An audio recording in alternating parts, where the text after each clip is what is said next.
નમસ્કાર બાળમિત્રો, અમારી કૃષ્ણ એજ્યુકેશન ચેનલમાં આપ સૌનું હાર્દિક સ્વાગત છે.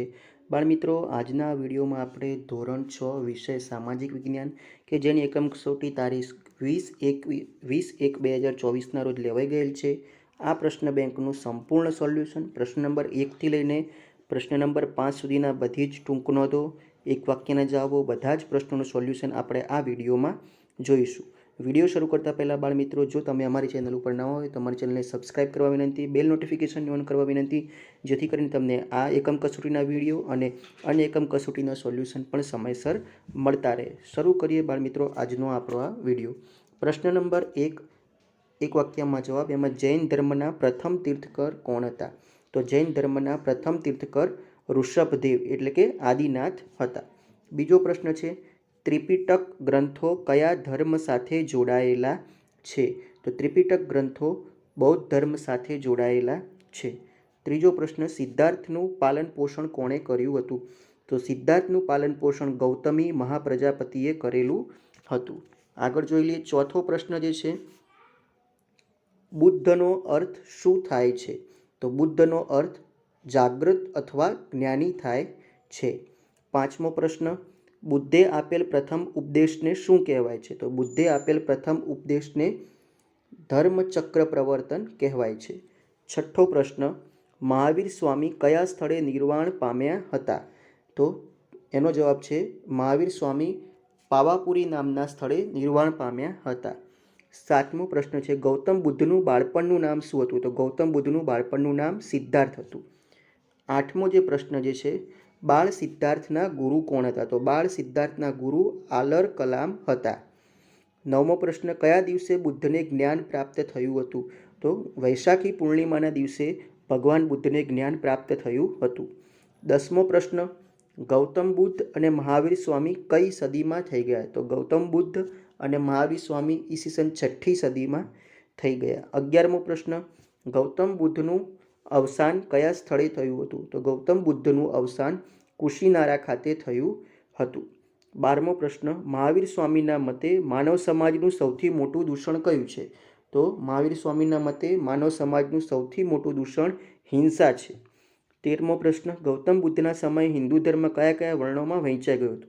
તો ગૌતમ બુદ્ધના સમયે હિન્દુ ધર્મ બ્રાહ્મણ, ક્ષત્રિય, વૈશ્ય અને શૂદ્ર એમ 4 વર્ણોમાં વહેંચાઈ ગયો હતો.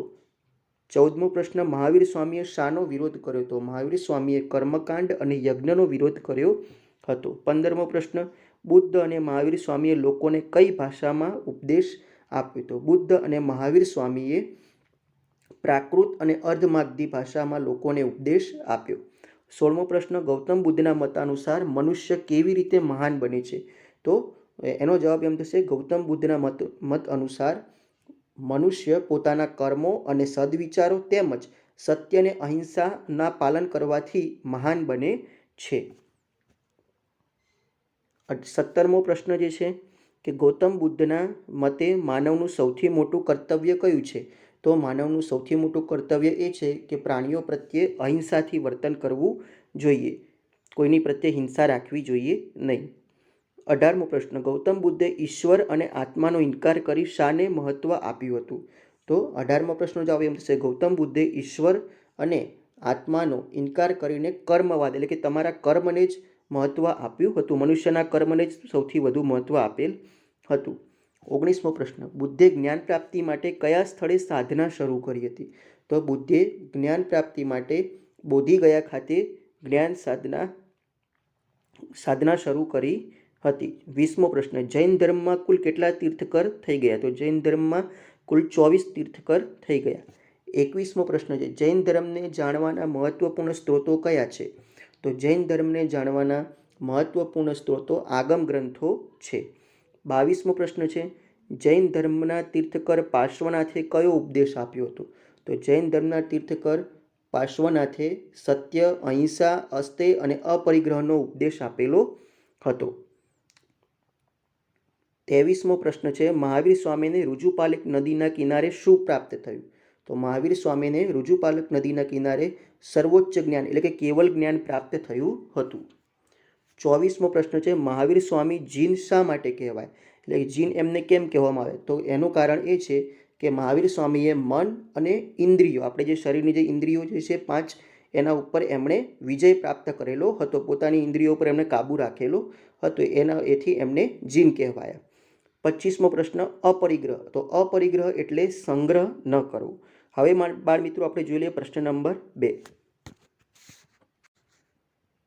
હવે બાળ મિત્રો આપણે જોઈ લઈએ પ્રશ્ન નંબર 2, જેમાં માગ્યા મુજબ જવાબ આપો. એમાં પહેલો જે પ્રશ્ન છે, તફાવત આપો ગેડ પર્વત અને ખંડ પર્વત. તો આ જે એક તફાવત છે ગેડ પર્વત અને ખંડ પર્વત, અને ત્યારબાદ છે જે બીમાં છે તફાવત ઉચ્ચ પ્રદેશ અને મેદાન. તો આ બંને જે તફાવતો છે એ આપણે અહીંયા જોઈશું, જે આપણે લખેલા છે. તમે વિડીયોને પોઝ કરીને એ લખી શકો છો કે જે ગેડ પર્વત ને ખંડ પર્વતનું જે તફાવત છે તમે જોઈ શકો છો, બરાબર. અને બીજો છે ઉચ્ચ પ્રદેશ અને મેદાન વચ્ચેનો તફાવત, તો એ પણ તમે જોઈ શકો છો. તો વિડીયોને પોઝ કરીને આ બે તફાવત તમે લખી શકો છો. હવે એના પછીના જે પ્રશ્નો છે એ આપણે જોઈ લઈએ કે વર્ગીકરણ કરો પૂછ્યું છે આપણને. તો વર્ગીકરણમાં પ્રશ્ન જે છે આંતરપર્વતીય ઉચ્ચ પ્રદેશ અને પર્વત પ્રાંતીય ઉચ્ચ પ્રદેશ. તો આમાં તિબેટનો ઉચ્ચ પ્રદેશ અને મોંગોલિયાનો ઉચ્ચ પ્રદેશ એ બંને આવશે આંતરપર્વતીય ઉચ્ચ પ્રદેશ, અને જ્યારે માળવાનો ઉચ્ચ પ્રદેશ અને પેન્ટાગોનિયા ઉચ્ચ પ્રદેશ એ આવશે પર્વત પ્રાંતીય ઉચ્ચ પ્રદેશમાં. હવે આમાં બીજો એક પ્રશ્ન આપણને પૂછેલો છે, આગળ જોઈએ. તો ત્રીજો પ્રશ્ન એમ છે, મને ઓળખો, હું પર્વતોની હારમાળા વચ્ચે આવેલો નીચાણવાળો ભાગ છું. તો એમાં આવશે ખીણ. આ જવાબમાં આવશે ખીણ. ચલો બી આપણે ઉચ્ચ પ્રદેશ ને મેદાનનો તમને મેં કીધું વિડીયો પોઝ કરીને જોઈ લેજો. હવે બીમાં જ વર્ગીકરણ કરો પ્રશ્ન છે, એમાં ખંડ પર્વત અને અવશિષ્ટ પર્વત કીધેલું છે. તો આપણે ખંડ પર્વતમાં લઈશું વિંધ્યાચલ અને સાતપુડા. આ બંને જે છે એ ખંડ પર્વતમાં આવશે, જ્યારે પારસનાથ અને અરવલ્લી આ બંને આવશે અવશિષ્ટ પર્વતમાં. હવે ત્રીજો જે પ્રશ્ન છે, ખાલી જગ્યા પૂરો. 3 બાજુથી ઘેરાયેલા જળ વિસ્તારને શું કહે છે? તો તેને અખાત કહેવાય, બરોબર. ચલો હવે આગળ જોઈ લઈએ આપણે. સી તફાવત આપો ઘસારણના મેદાન અને નિક્ષેપણના મેદાન. અને એમાં બીજો એક પ્રશ્ન છે મેદાનોનું મહત્વ. તો આ બંને પ્રશ્નો જે છે એ આપણે લખેલા છે, તે તમે જોઈ લેજો. વિડીયો પોઝ કરીને તમે લખી શકો છો. આ પાઠ્યપુસ્તકમાં જ આપેલું છે. ઘસારણના મેદાન અને નિક્ષેપણના મેદાન બંને વિશેની ટૂંક નોંધ ગણો અથવા તો તફાવત ગણો, બે તમે આ ગણી શકો છો.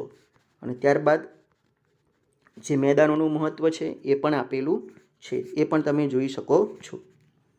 હવે આપણે જોઈ લઈએ એની આગળ. પ્રશ્ન એમ છે આપણને,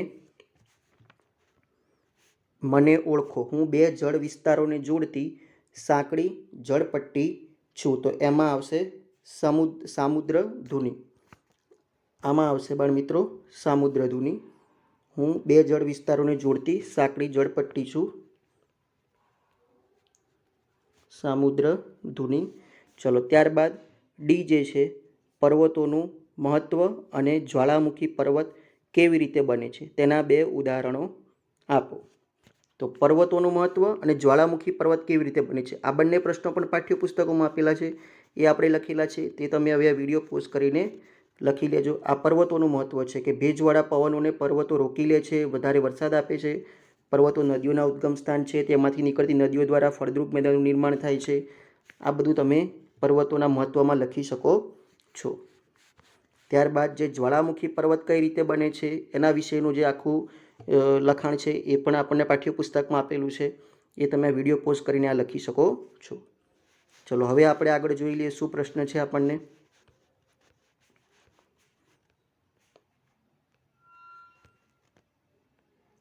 હું ડી જે છે એમાં પર્વતોનું મહત્વ, જ્વાળામુખી પર્વત કેવી રીતે બને એ આવ્યા પછી ત્રીજો પ્રશ્ન છે, મને ઓળખો, હું 2 જળ વિસ્તારોને અલગ કરતી સાંકડી ભૂમિપટ્ટી છું. તો એમાં આવશે બાળ મિત્રો સંયોગી ભૂમિ.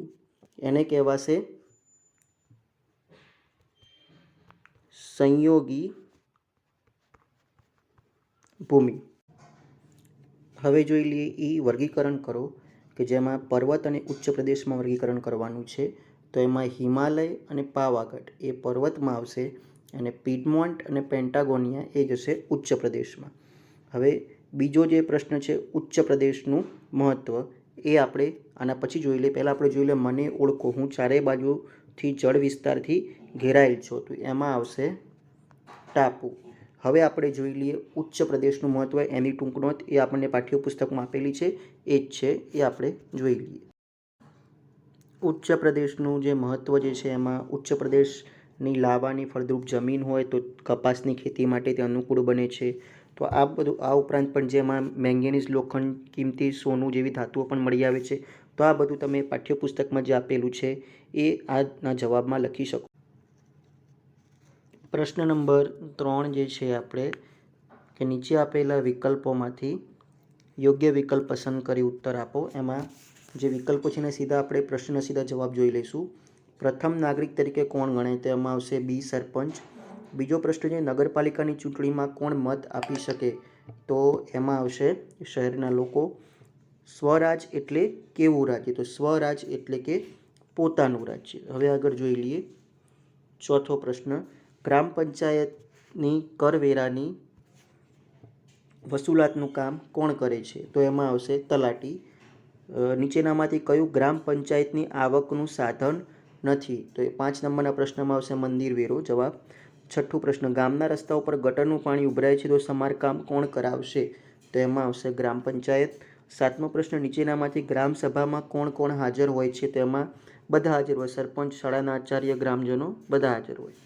8મો જે પ્રશ્ન જે છે, તાલુકા પંચાયતના કુલ સભ્યોમાંથી મહિલાઓ માટે કેટલા ટકા અનામત હોય છે? તેમાં 50%. તાલુકા પંચાયતમાં વહીવટી કામ કોણ કરે છે? તો વહીવટી કામ કરે છે તાલુકા વિકાસ અધિકારી, ટીડીઓ જેને કહે છે. ડીડીઓનું પૂરું નામ, તો ડીડીઓનું પૂરું નામ થાય છે જિલ્લા વિકાસ અધિકારી, અને અંગ્રેજીમાં ડિસ્ટ્રિક્ટ ડેવલપમેન્ટ ઓફિસર પણ કહેવાય છે. 11મો પ્રશ્ન, સમાજના નબળા વર્ગને ન્યાય આપવાનું કામ કઈ સમિતિ કરે છે? તેમાં આવશે સામાજિક ન્યાય સમિતિ. હવે જોઈ લઈએ 12મો પ્રશ્ન, મેયર એટલે કોણ? તો 12મો પ્રશ્ન જે છે મેયર એટલે કોણ, એમાં આવશે મહાનગરપાલિકાના સભ્ય. મહાનગરપાલિકાના સભ્યની આપણે એમાં મહાનગરપાલિકાના વહીવટી વડા આવે. પછી 13મો પ્રશ્ન જે છે, ગ્રામ પંચાયતે વર્ષમાં ઓછામાં ઓછી કેટલી વાર ગ્રામસભાનું આયોજન કરવું ફરજિયાત છે? તો એમાં આવશે 2 વાર. 14મો પ્રશ્ન છે, નીચેનામાંથી સ્થાનિક સ્વરાજ્યના કયા હોદ્દાની મુદત 2.5 વર્ષની હોય છે? તો એમાં આવશે, હવે આમાં કાં તો મેયર આવે કાં તો નગરપાલિકા. આનો જવાબ તમે બાળ મિત્રો જાતે શોધજો. 15મો પ્રશ્ન છે, લોક અદાલત કોના માટે સ્થાપવામાં આવે છે? તો લોક અદાલત એ ગરીબ, સામાજિક પછાત એટલે બધા કુદરતી આપત્તિમાં ભોગ બનનાર લોકો માટે, ઓછી આવક ધરાવનાર વ્યક્તિ એટલે કે બધા માટે આ લોક અદાલત ઉપયોગી છે.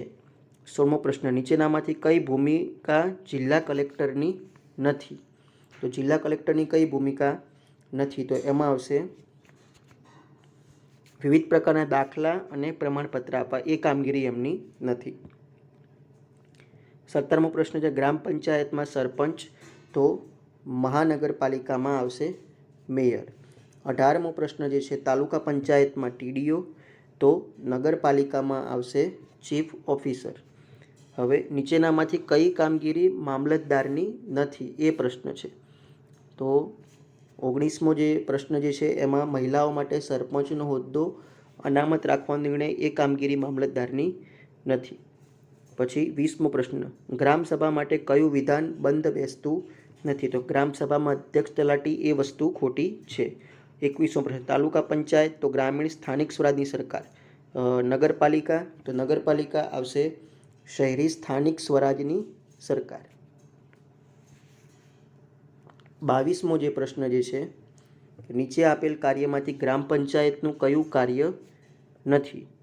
તો એમાં આવશે પ્રાથમિક શાળાઓની સ્થાપના અને સંચાલન એ ગ્રામ પંચાયતનું કાર્ય નથી. 23મો પ્રશ્ન, નીચેનામાંથી કયા અધિકારીઓ જિલ્લા પંચાયતના કાર્યો સંભાળે છે? તો જિલ્લા પંચાયતના કાર્યો સંભાળનાર જિલ્લા ખેતીવાડી અધિકારી, આ અધિકારી પણ સંભાળે, જિલ્લા સમાજ કલ્યાણ અધિકારી, જિલ્લા પ્રાથમિક, એટલે બધા આવશે, ઉપરોક્ત તમામ આની અંદર આવશે. 24મો પ્રશ્ન, મને ઓળખો, મારી સભ્ય સંખ્યા ઓછામાં ઓછી 16 અને વધુમાં વધુ 32 હોય છે. તેમાં આવશે તાલુકા પંચાયત. 25મો પ્રશ્ન છે, પંચાયતી રાજમાં સૌથી મહત્વનું એકમ કયું? તો એમાં આવશે ગ્રામ પંચાયત. હવે આપણે જોઈ લઈએ ખાલી જગ્યાઓ. તો ખાલી જગ્યાઓમાં આપણને પહેલો જે પ્રશ્ન છે, મેગસ્તનીસે ભારત વિશે ખાલી જગ્યા નામનો ગ્રંથ લખ્યો હતો. તેમાં આવશે ઇન્ડિકા નામનો ગ્રંથ લખ્યો હતો. બીજો પ્રશ્ન, સમ્રાટ અશોકે શસ્ત્ર ત્યાગ કરી ખાલી જગ્યા ધર્મ અપનાવ્યો હતો. તેમાં આવશે બૌદ્ધ ધર્મ. ત્રીજો પ્રશ્ન, ચંદ્રગુપ્તના અવસાન બાદ ખાલી જગ્યા મગધની ગાદીએ આવ્યો હતો. તેમાં આવશે બિંદુસાર એમની ગાદીએ આવ્યો હતો. ચોથો પ્રશ્ન, અર્થશાસ્ત્ર નામનો ગ્રંથ ખાલી જગ્યાએ લખ્યો હતો. તેમાં આવશે ચાણક્યએ લખ્યો હતો.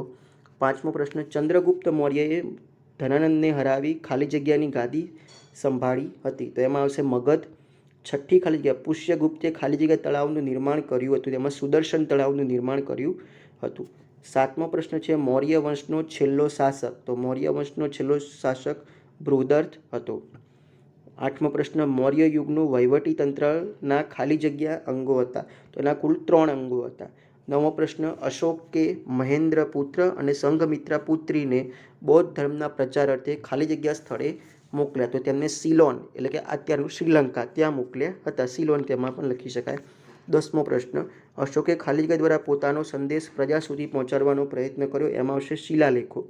11મું, મગધ એટલે હાલનું ખાલી જગ્યા રાજ્ય એટલે કે હાલનું બંગાળ રાજ્ય એ મગધ. 12મું, કલિંગ. 11મું જે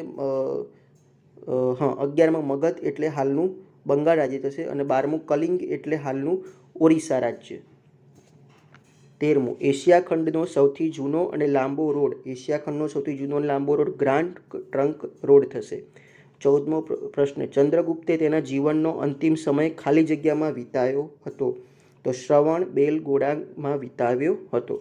15મો, મુદ્રા રાક્ષસ ખાલી જગ્યા દ્વારા લખાયેલ કૃતિ છે. તો વિશાખા દત્તે આ કૃતિ લખેલી છે. 16મો, ગ્રાન્ડ ટ્રંક રોડનું પુનઃનિર્માણ ખાલી જગ્યાએ કરાયેલું હતું. તો એમાં આવશે શેરશાહ સૂરીએ કરાવેલું હતું.